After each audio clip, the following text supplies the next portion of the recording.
Kata-kata bijak tentang kehidupan. Kita harus merasakan kesedihan, tetapi tidak tenggelam di bawah penindasannya. Jalan dibuat untuk perjalanan, bukan untuk tujuan. Keinginan untuk menyelesaikan sesuatu dengan cepat mencegah hal itu dilakukan dengan tuntas. Apa yang tidak kamu inginkan pada diri sendiri, jangan berikan kepada orang lain. Perjalanan dengan 1000 mil dimulai dengan 1 langkah. Ketulusan adalah jalan menuju surga. Kebiasaan sejati muncul dari hati manusia sendiri, yaitu kebaikannya. Semua manusia terlahir baik. Hidup ini sangat sederhana, tetapi kita bersikeras membuatnya rumit. Jika kita tidak mengetahui kehidupan, bagaimana kita bisa mengetahui kematian? Kematian adalah kehidupan telah ditentukan, kekayaan dan kehormatan bergantung pada surga. Saya lebih baik mati karena berbicara daripada hidup dan diam. Kemudian ada kata-kata bijak tentang kekayaan. Menjadi kaya dan dihormati dalam masyarakat yang tidak adil adalah aib. Ketika kekayaan terpusat, orang-orang tersebar. Ketika kekayaan didistribusikan, orang-orang disatukan. Kemudian kata-kata bijak tentang kebijaksanaan. Memahami diri sendiri adalah kunci kebijaksanaan. Semuanya memiliki keindahan, tetapi tidak semua orang melihatnya. Semakin banyak manusia merenungkan pikiran baik, semakin baik dunianya dan dunia pada umumnya. Kemuliaan terbesar kita bukanlah karena tidak pernah jatuh, tetapi bangkit setiap kali kita jatuh. Mereka yang tidak bisa memaafkan orang lain menghancurkan jembatan yang harus mereka lewati sendiri. Bila sudah jelas bahwa tujuan tidak dapat dicapai, jangan sesuaikan tujuan, sesuaikan langkah dan tindakan. Pengetahuan sejati adalah mengetahui sejauh mana ketidaktahuan seseorang. Ketika kemarahan muncul, pikirkan konsekuensinya. Dia yang berbicara tanpa kerendahan hati akan kesulitan untuk membuat kata-kata menjadi baik. Jika kamu mencoba melakukan terlalu banyak, kamu tidak akan mencapai apapun.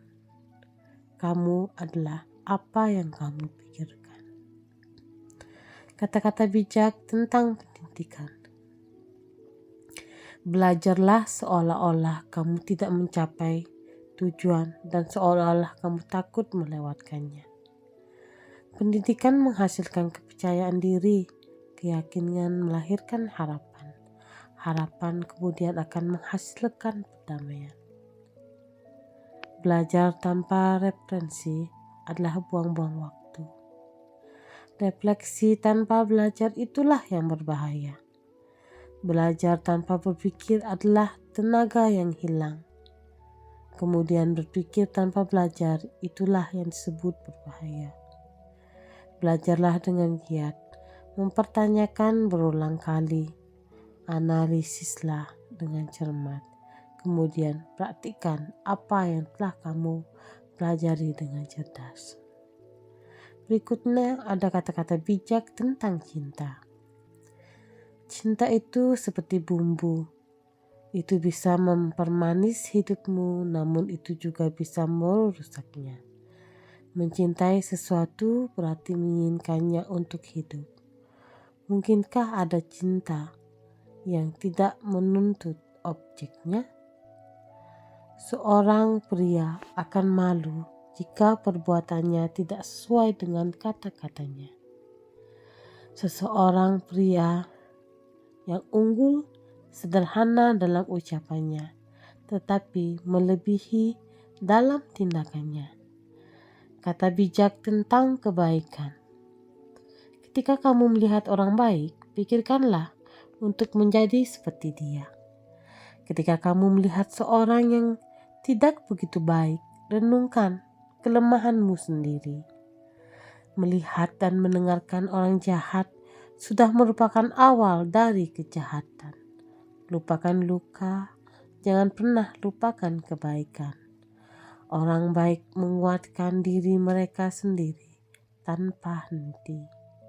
Semakin banyak orang merenungkan pikiran yang baik, semakin baik dunianya dan dunia pada umumnya. Bertindaklah dengan kebaikan, tetapi jangan mengharapkan rasa terima kasih. Itu semua adalah 40 kata bijak Konfusius, di mana pada abad kedua sebelum Masehi, selama dinasti Han pertama Cina, ide-ide Konfusius menjadi dasar ideologi negara. Seperti yang mungkin telah kita ketahui hari ini, Cina adalah salah satu peradaban paling kuno yang mampu membangun cara hidup dan cara berpikirnya sendiri. Konfusius yang lahir pada tahun 551 sebelum Masehi, termasuk di antara banyak guru dan filsuf bijak di negeri kuno ini. Dia juga dikenal sebagai Konghucu atau Kungfusu, adalah seorang filsuf atau guru dan tokoh politik Tiongkok. Ajarannya adalah Analance, berfokus pada penciptaan model etika, interaksi, keluarga, dan publik, dan menetapkan standar pendidikan. Setelah kematiannya, Konfusius menjadi filosofi resmi Kekaisaran Cina yang sangat berpengaruh selama dinasti Han, Tang, dan Song. Sedikit yang diketahui tentang masa kecil Konfusius. Ditulis oleh Su Maxian, lahir 145 sebelum Masehi sampai 86 sebelum Masehi. Menawarkan catatan paling rinci tentang kehidupan Konfusius. Namun beberapa sejarawan kontemporer skeptis terhadap keakuratan catatan, menganggapnya sebagai mitos, bukan fakta. Kemudian dilansir dari World History, menurut Record of the History, Konfusius dilahirkan dalam keluarga kerajaan dinasti Choi. Catatan lain menggambarkan dia dilahirkan dalam kemiskinan. Apa yang tak terbantahkan tentang kehidupan Konfusius adalah bahwa ia adalah selama masa krisis ideologi di Cina.